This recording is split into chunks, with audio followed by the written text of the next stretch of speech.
வீரயுக நாயகன் வேல்பாரி. முதல் தொகுதி. எழுதியவர் வெங்கடேசன். உங்களுக்காக வாசிப்பது ஆ. சங்கர். மொத்தமுள்ள 51 அத்தியாயத்தில் 4வது அத்தியாயம். அரண் அமைக்க காலையில் இருந்தே இடம் தேடிக் கொண்டிருந்தான் எவ்வி. அவனுக்கு முருகன் வள்ளியோடு வருவான் என்பதில் ஐயமே இல்லை. நேற்றே முருகன் அழைத்த இடத்திற்கு வள்ளி சென்றிருக்கிறாள். ஒரு முறை முருகனின் பின்னால் சென்றால் பிறகு காலம் முழுதும் சென்று கொண்டே இருக்க வேண்டியதுதான். அதற்கு சிறந்த உதாரணமே நான் தான் என்று நினைத்து கொண்டான். இன்று வள்ளியுடன் தான் முருகன் வருவான். ஆனால் மீண்டும் அதே மரத்தை பார்க்க ஏன் அழைத்து போனான் என்பதுதான் விளங்கவில்லை என சிந்தித்தபடியே பரணமைக்க ஏதுவான இடம் தேடிக்கொண்டே இருந்தான். பச்சை மலையில் யானை பள்ளத்தின் தென் திசையில் இருந்த முகட்டில் ஒரு வேங்கை மரம் தனித்து நின்றிருந்தது. இப்படி ஓர் இடத்தில் தனித்த வேங்கை மரத்தை யாரும் பார்த்திருக்க மாட்டார்கள். எவ்வி அதன் மீது ஏறி அதன் உச்சியை அடைந்தான். மேற்கோப்பில் நின்று 4 புறமும் பார்த்தான். மொத்த மலையும் அந்த வேங்கை மரத்துக்கு கீழ்ப்பணிந்திருந்தது. காற்று எல்லா திசைகளில் இருந்தும் சுழன்று வந்தது. தனது வேகத்துக்கு ஏற்ப வேங்கை மரத்தை விரல்களால் கோதி இசை கூட்டிச் சென்றது காற்று. இன்று முருகனுக்கும் வள்ளிக்கும் தலைநாள் இரவு. குறிஞ்சி நிலத்தின் பேரழகியே இந்த நாளுக்காக வடிவமைக்கப்பட்டதுதான். கைக்கு எட்டும் தூரத்தில் வெள்ளிகள் பூத்து கிடக்க, கால்களுக்கு அடியில் காடு மிதக்க, காமம் பெருத்து காதல் தழைக்க இதுவே ஏற்ற இடம் என்று எண்ணியபடி கீழே இறங்கினான். அன்று பகல் முழுதும் காட்டின் ஒவ்வொரு திசைக்கும் ஓடினான். செவ்வருவிக்கு பக்கத்தில் விளைந்த சந்தன மரம் ஒன்று இருப்பது அவனுக்கு தெரியும். நண்பகல் கடந்தபோது சந்தன மர கிளைகளோடு வேங்கை மர அடிவாரம் வந்தடைந்தான். வரும்போதே சிலா கொடியை அறுத்து வந்திருந்தான். வேங்கை மரத்தின் உச்சியில் நார் கிளைகளுக்கு நடுவில் சந்தன மர கட்டைகளை குறுக்கிட்டு அடுக்கி சிலா கொடியால் இருக்க கட்டினான். கொடிகளிலே மிக உறுதியானது சிலா கொடி. இவ்வளவு உயரத்தில் பறனை உலைய விடாமல் இருக்க பிடித்திருக்கும் ஆற்றல் அதற்குத்தான் உண்டு. அதன் இன்னொரு சிறந்த குணம், கொடியை அறுத்த 3 நாட்கள் வரை அதன் சாறு கசிந்து வெளியே வந்தபடியே இருக்கும். அதிலிருந்து வரும் நறுமணத்துக்கு ஈடே கிடையாது. சந்தன மர வாசத்தின் சிலா கொடியின் நறுமணத்தோடு வேங்கை மர உச்சியில் திரும்பும் திசையெல்லாம் பச்சை மலை காற்றை அள்ளி அணைத்து எம் குறிஞ்சி தலைவனும் தலைவியும் நடத்தும் ஆதி கூத்து எம் குலத்தை பெருக்கி காதலை தழைக்கச் செய்யும். பெருமிதத்தோடு வேலையை முடித்த எவ்வி திணைப்புணம் காக்கும் இடத்துக்கு வந்தபோது மாலை மயங்கி கருங்கத் தொடங்கியது. அவன் எதிர்பார்த்தது போலவே வள்ளியோடு வந்தான் முருகன். காதலிக்க தொடங்கியதும் கைகூடும் ஓர் அழகு இருக்கிறதே. மனிதரை கண்டு மலர்களும் மயங்கும் காலம் அதுதான். முருகன் கேட்கும் முன்னரே மேல் திசையை நோக்கி கையை காட்டினான் எவ்வி. தலையை உயர்த்தி மேலே பார்த்தான் முருகன். நிலவிலே பரணமைத்து விட்டானா என்பது போலிருந்தது அவன் பார்வை. நான் அதை நோக்கியபடி அமைந்திருக்கிறேன்.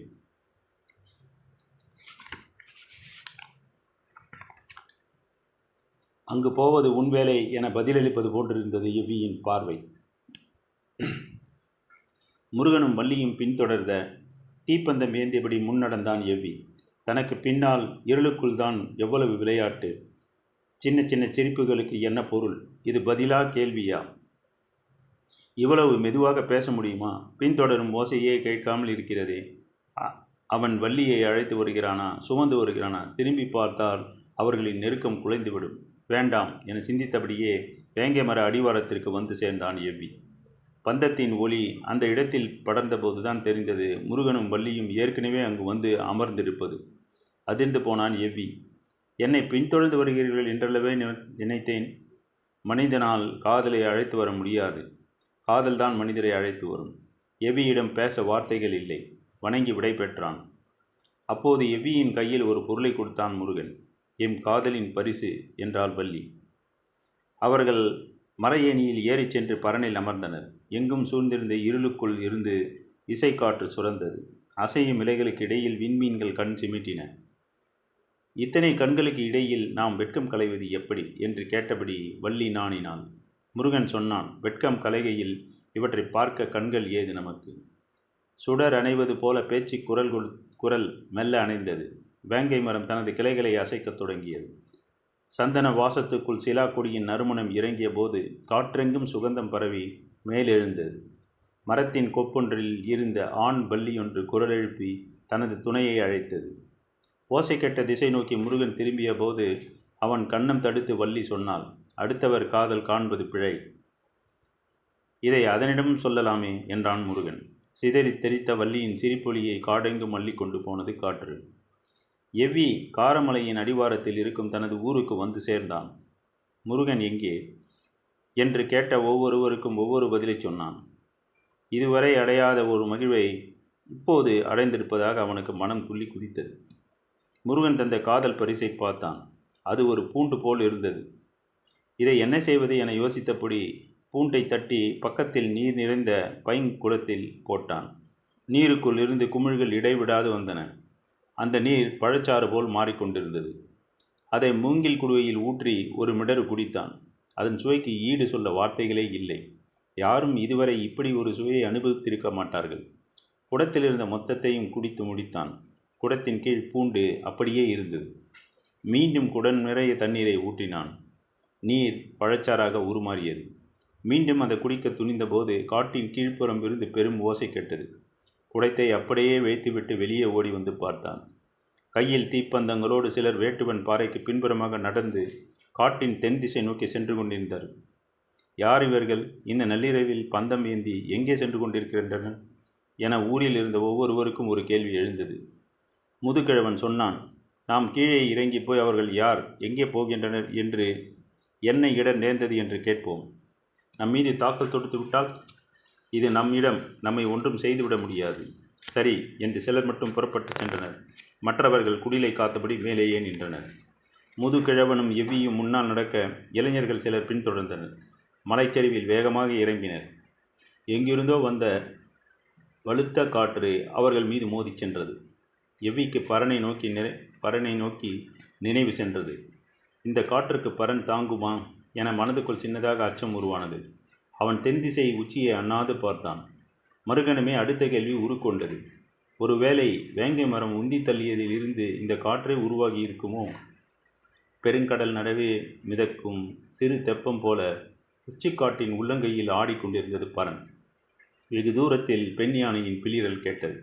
யானைகள் முயங்கி கூடுகின்றன. நிலவை பார்த்தபடி இருந்த வள்ளி சொன்னான், இன்னும் சிறிது நேரத்தில் இரவு பூக்கள் மலரத் தொடங்கும். எப்படி சொல்கிறாய்? மெல்லியதாக கேட்டது முருகனின் குரல். பூவின் மேலிதழ் விலகத் தொடங்கி 3ஆம் நாழிகை முடியப் போகிறது. நாம் பரன் ஏறத் தொடங்கும் போதே வா. இல்லை, நீங்கள் ஆண் பள்ளியின் அழைப்பை கேட்டு திரும்பிய போது. நீ எந்த மலரை சொல்லுகிறாய்? மலர்களில் ஏது வேறுபாடு? எல்லா மலர்களும் ஓரினம்தான், பெண்ணினம். இரவு மலர்கள் மலரத் தொடங்கின. திசை எங்கும் புதிய நறுமணம் படர்ந்தது. மூங்கில் அடர்ந்த கீழ்த்திசையில் இருந்து குழலிசையை காற்று அள்ளி வந்தபோது அதனுடன் காதலின் உயிரோசையும் இணைந்து வேங்கை மரம் நிலை கொள்ளாமல் ஆடியது. தீப்பந்தம் ஏந்தி கடுங்குரலோடு சென்று கொண்டிருந்தவர்களை வேடர்குல முதுகிழவன் மறித்து கேட்டான், எங்கே போகிறீர்கள்? முதுகிழவனின் கேள்விக்கு பெருங்குரலில் பதில் சொன்னான் ஒருவன், நாங்கள் குடிக்குலத்தைச் சேர்ந்தவர்கள். பச்சை மலையின் ஈரடுக்கின் கீழ் இருக்கிறோம். எங்களின் குலமகள் வள்ளியை காணவில்லை. நேற்று காலை குடில் விலகி திணைப்பணம் காக்கச் சென்றாள். ஆனால் அவள் பரனுக்கு போகவில்லை. எங்கே போனாள் என அவளின் தோழிகளுக்கும் தெரியவில்லை. அவர்களாக தேடி பார்த்துவிட்டு மாலையில்தான் எங்களிடம் வந்து சொன்னார்கள். அப்போது முதல் நாங்கள் தேடி வருகிறோம். எங்கேயும் காணவில்லை. கீழ்த்திசைக்கு ஒரு குழு சென்றுள்ளது. நாங்கள் யானை பள்ளம் நோக்கி போகிறோம் என்றான். எவ்விக்கு அப்போதுதான் ஆபத்து புரிந்தது. இவர்களை அந்த பக்கம் போக விடக்கூடாது என யோசிக்கையில் முதுகிழவன், இந்த பெருங்காட்டில் நீங்கள் மட்டும் எப்படி தேடுவீர்கள்? நாங்களும் உடன் வருகிறோம். ஆளுக்கு ஒரு பக்கமாக தேடுவோம் என்றார். ஆபத்து பேராபத்தாக மாறியதை எவ்வி உணர்ந்தான். என்ன செய்யலாம் என யோசிப்பதற்குள் முதுகிழவன், ஏன் நிற்கிறீர்கள், புறப்படுங்கள் என்று சொல்லி அவர்களோடு நடக்கத் தொடங்கினர்.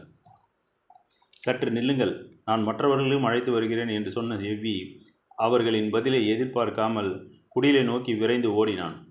சரி, இன்னும் கூடுதல் ஆட்களோடு சென்று தேடுவது நல்லதுதான் என யோசித்தவர்கள் அவன் வரும் வரை பொறுத்திருக்க முடிவு செய்தனர். கொடிக்குளத்தைச் சேர்ந்த ஒரு பெரியவர் மட்டும் சொன்னார், அடுத்த குல பெண்களுக்கு ஆபத்து என்றால் உங்களைப் போல உதவி செய்ய இன்னொருவர் இந்த காட்டில் இல்லை. முதுகுழவன் சற்றே பெருமிதத்தோடு தலையசைத்தான். அதே நேரத்தில் எவ்வி மலை மேலிருந்து இறங்கி வந்தான். அவனுக்கு பின்னால் ஒருவன் பைங்குடத்தை தலையில் வைத்து தூக்கி வந்தான். வேறு ஆட்கள் யாரும் வரவில்லை. இவன் யாரையும் அழைக்காமலேயே பானையோடு ஒருவனை மட்டும் அழைத்து வருகிறான் என யோசிக்கையில் மற்றவர்கள் எல்லாம் ஆயுதங்களோடு வருகிறார்கள். அவர்கள் வருவதற்குள் நீங்கள் இந்த பழச்சாற்றை அறிந்து இளைப்பாருங்கள் என்று சொல்லி மூங்கில் கோலையில் ஆளுக்கு ஒரு கோலையாக அந்த பூண்டுச்சாற்றை கொடுத்தான். பழச்சாற்றின் சுவையாலும் அது தந்த எல்லையற்ற மயக்கத்தாலும் இதற்கு நிகர் இந்த உலகத்தில் எதுவும் இல்லை என ஆளாளுக்கு அதை புகழத் தொடங்கினர். பானை முழுவதும் தீர்ந்தது. அதற்குள் இன்னொருவன் தலையில் பானையோடு வந்து சேர்ந்தான். பூண்டை எடுத்து அண்ட பானையில் போட்டான் எவ்வி. அடுத்த சுற்று எல்லோரும் குடித்தனர். முதுகிழவன் மட்டும் புலம்பினான். நிலமகள், குலமகள் என என்னென்னமோ சொன்னார்கள். இப்போது பழச்சாற்றை குடிக்க முந்திக் கொண்டிருக்கிறார்கள் என்று சொல்லிக்கொண்டே 3ஆம் கோலை அருந்தியவன் மயங்கிச் சாய்ந்தான். எல்லோரும் விடாமல் குடித்து அதிமதுரச் சுவையில் மூழ்கினர். அவர்கள் குடிக்கும்போது சிந்திய துளிகள் இந்த புற்கள் எங்கும் சிதறின. அதன் வாசனை காட்டில் கலந்து எங்கும் பரவியது. நுகர்வு சக்தியை அதிகம் கொண்டிருந்த பாம்புகள் காடு முழுவதும் இருந்து பெரும் வேகம் கொண்டு இங்கு வந்தன. பாம்புகளின் எண்ணிக்கை கணக்கில் அடங்காமல் இருந்தது. ஒவ்வொரு புல்லுக்கும் ஒரு பாம்பு வந்து சேர்ந்தது. புற்களில் இருந்த பழச்சாற்று துளியை தம் நாவால் நக்கின. புல்லின் ஓரமிருந்த சுனை ஈக்கிகள் அவற்றின் நாவுகளை கூறாக அறுத்தன. ஆனால் பழச்சாற்றின் சுவை அவற்றை விடுவதாக இல்லை. மீண்டும் நக்கின. அடித்தொண்டை வரை நாக்கு கூறுகளாக பிளந்தது. எல்லா பாம்புகளுக்கும் நாக்குகள் கூறுகளாயின. அன்றிலிருந்து இந்த புற்கள் நாக்கறுத்தான் புற்கள் ஆயின. கதையை சொல்லியபடி நீலன் முன்னோக்கி நடந்து கொண்டிருந்தான். பின் தொடர்ந்து வந்து கொண்டிருந்த கபிலருக்கு கண் கட்டுவது போல் இருந்தது. எங்கும் இருள் அடர்ந்தது. நீலன் இருளுக்குள் கொஞ்சம் கொஞ்சமாக மறைந்தான். கபிலருக்கு மீண்டும் நினைவு திரும்பிய போது மறுநாள் பிற்பகலாகியிருந்தது. நடந்த களைப்பை மீறி பசி அவரை எழுப்பியது.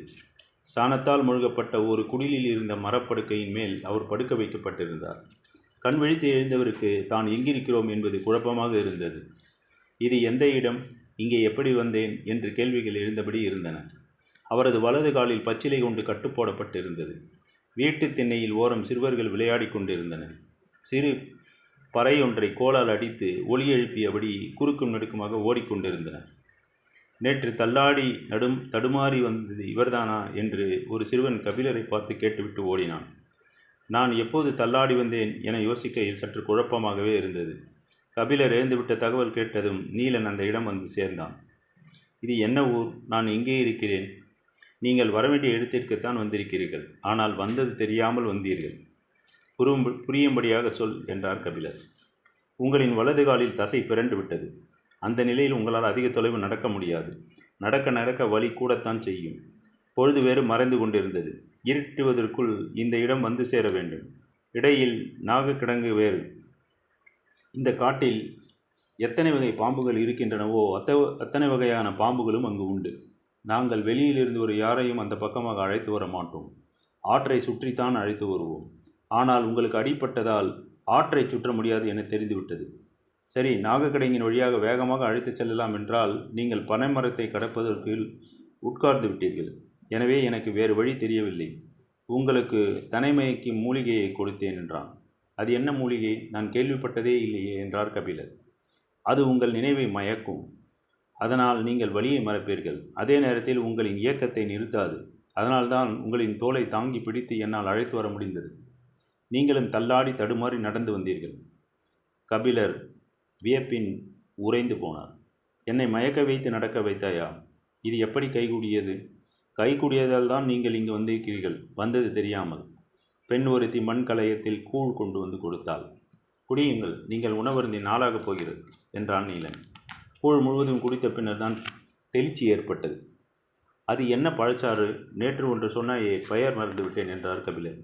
அது உங்களுக்கு நினைவிருக்கிறதா என்று கேட்டான் நீலன். நன்றாக நினைவிருக்கிறது. புல்லில் சிந்திய அந்த பழச்சாற்றை பாம்புகள் வந்து நக்கியதால் அவற்றின் நாக்குகள் கூறாகிவிட்டன என சொன்னது நினைவு வருகிறது. அதன் பிறகுதானே கதையின் முக்கிய பகுதியே இருக்கிறது என்றான் நீலன்.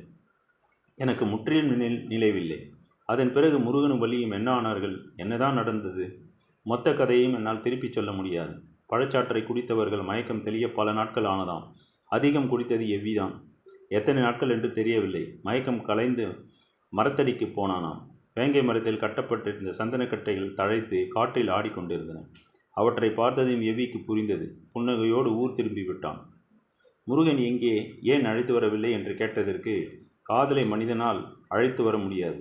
காதல்தான் மனிதனை அழைத்து வரும் என்று சொல்லிவிட்டு அந்த பூண்டு சாற்றை அருந்த போய்விட்டான். நீண்ட நாட்களுக்கு பிறகு காட்டுக்குள் சந்தன வேங்கை மரங்கள் புதிதாக தழைத்திருப்பதாக சொன்னார்கள். அதன் பக்கத்திலேயே சிலாக்கொடியும் படர்ந்திருந்தது. எங்கு சந்தன வேங்கை இருக்கிறதோ அங்கு முருகனும் வள்ளியும் இருப்பதாக எங்கள் நம்பிக்கை. அதன் பிறகு இந்த பெருங்காட்டில் காதலின் அடையாளமாக சந்தன வேங்கை மாறியது. முருகனுக்கு பிறகு குலத்தலைவனானான் எவ்வி. கொடிக்குளமும் வேடர்குலமும் இணைந்தன. இருவரும் தங்களது இடங்களை விட்டு அகன்று 3ஆம் மலையான ஆதிமலையை அடைந்தனர். அங்கு புதுநகர் ஒன்றை அமைத்தான் எவ்வி. அதன் பிறகு அவனது வழித்தோன்றல்கள் அங்கே உருவாயின. வேளிர் குலம் தழைத்தது. அந்த வழித்தோன்றலின் 42வது தலைவன்தான் வேல்பாரி. இதுதான் வேல்முருகனில் தொடங்கி வேல்பாரி வரையிலான கதை. கதையை கேட்ட கபிலர் கூழ் குடித்த கலையத்தை நீண்ட நேரம் கையில் வைத்தபடி அமர்ந்திருந்தார். நான் இப்போது தனைமயக்கி மூலிகை எதுவும் தரவில்லையே என்று நீலன் சொன்னபோதுதான் வியப்பில் இருந்து மீண்டார். கலையத்தை அந்த பெண்ணிடம் திருப்பி தரும்போது கபிலரின் வாய் முணுமுணுத்தது. தனைமயக்கி மூலிகை இலைகளில் மட்டுமல்ல, கதைகளிலும் இருக்கிறது. தொடரும்.